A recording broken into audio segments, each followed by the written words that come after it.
Bespoken, tailor-made truths for a discerning body. A weekly podcast produced by Chapel Hill Bible Church. Today's series, The Best Reasons to Run from Jesus. Part 1, Common Cases Against Christianity. All right, welcome back to Bespoken, tailor-made truths for a discerning corpus. Body. Whoa. What? Body. Sorry, yes. He's going to get this right one of these days. But corpus is the fancy word for body. And you know why I use the fancy word?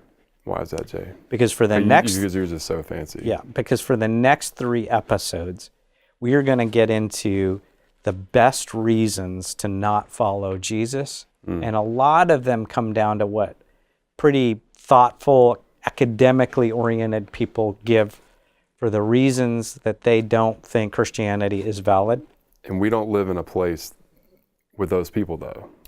Well, Ryan, and I'm not sure if you've been paying attention then, because we're smack dab in Chapel Hill, in the shadow of UNC, Chapel Hill, and Duke University. And then there's some school in Raleigh, too. You gotta throw them in there. Yeah, and state. there's also many other schools. Yeah. NC Central,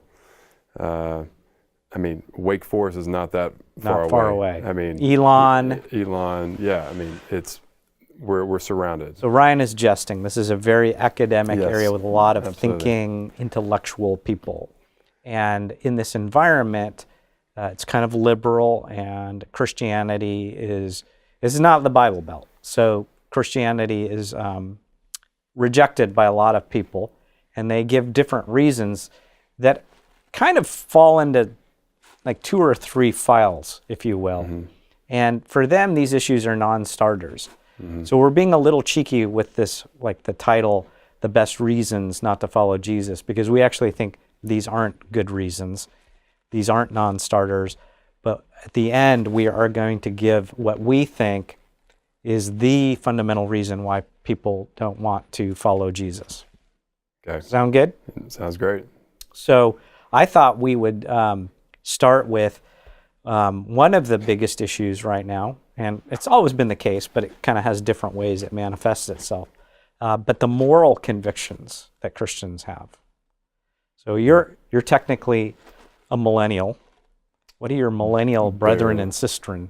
Barely a millennial. Barely a millennial, but what are some of the issues people give for, man, Christians believe that? No way. Well, we just talked about one of them last episode, is the whole issue of sexual relationship. Yeah. But take it a step further, a little bit deeper than that. Now it's turned into more about identity and sexual identity. Yeah. So, yeah. I mean, we might as well just jump right into it because it's the hottest topic right now. Right. So, in generations past, I'm sure there were other issues involved, like Christians don't do this or they do this, but I feel like the biggest non-starter for a lot of people is the Orthodox Christian belief on sexuality, that sex belongs in marriage, and marriage by its very nature is between one man and one woman. And that gender is not, I'll give you a fancy word again, fungible, meaning interchangeable or able to be manifested in different areas. Can you spell that? It's like fungus, but Fungible, fungible. And that is a conviction that Christians have had for millennia, that gender is not fungible, but is a very stable, absolute reality. Okay, so your gender is tied to your body. And that is a complete non-starter for a lot of people. But when you're talking with someone about the gospel and they bring that up, what is the Christian to do at that point? Like if you're talking with a friend of yours and you're talking about the gospel and he stops and says, no, before we even go down this road, here's my dilemma. Yeah. Well, I think it's really important that this does happen in relationship.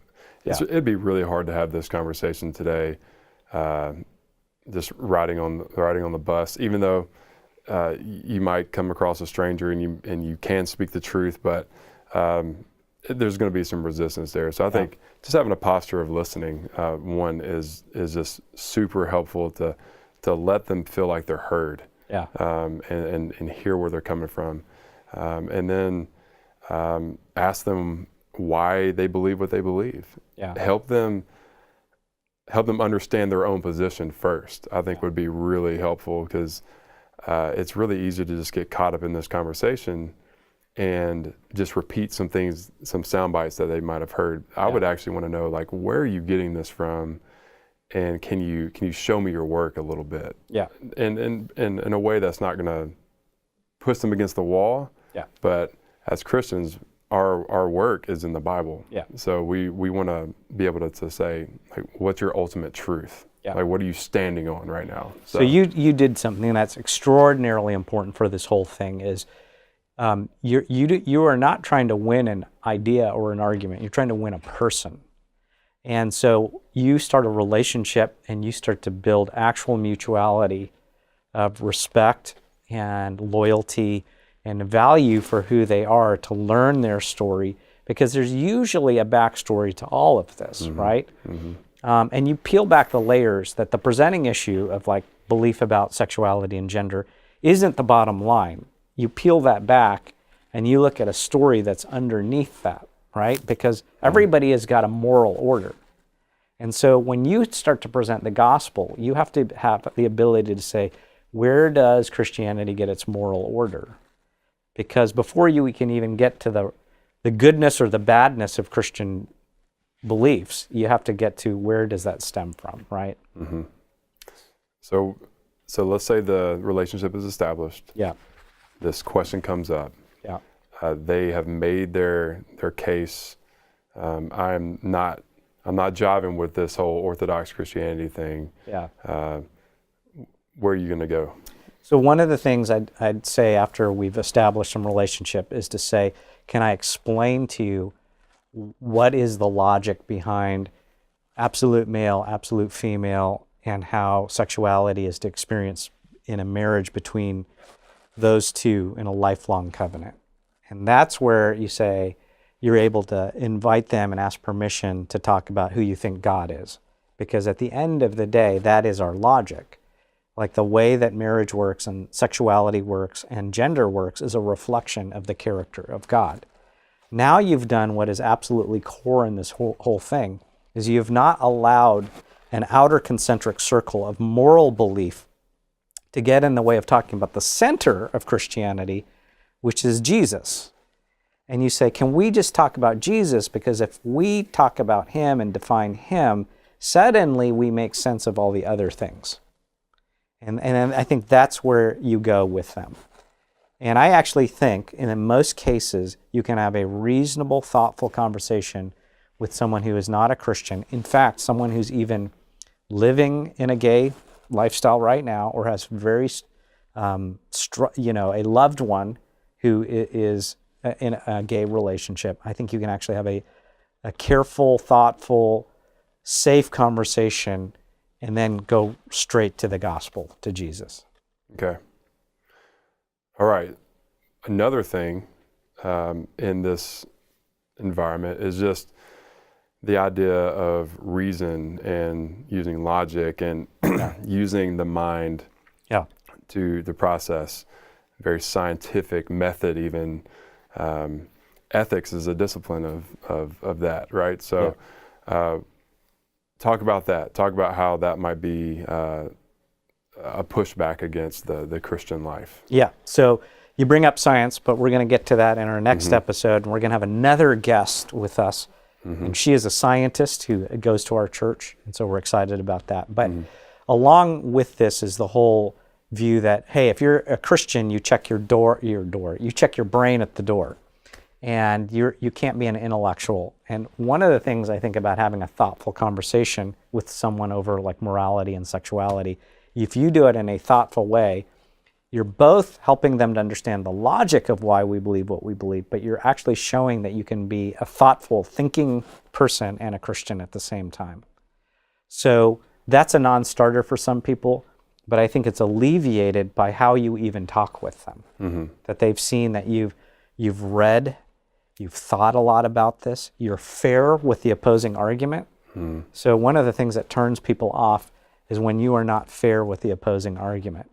And you either twist it or you belittle it. But if you can say, here is what the other side believes, and you actually are accurate, and just say, but I disagree, and here's why, man, that does a lot.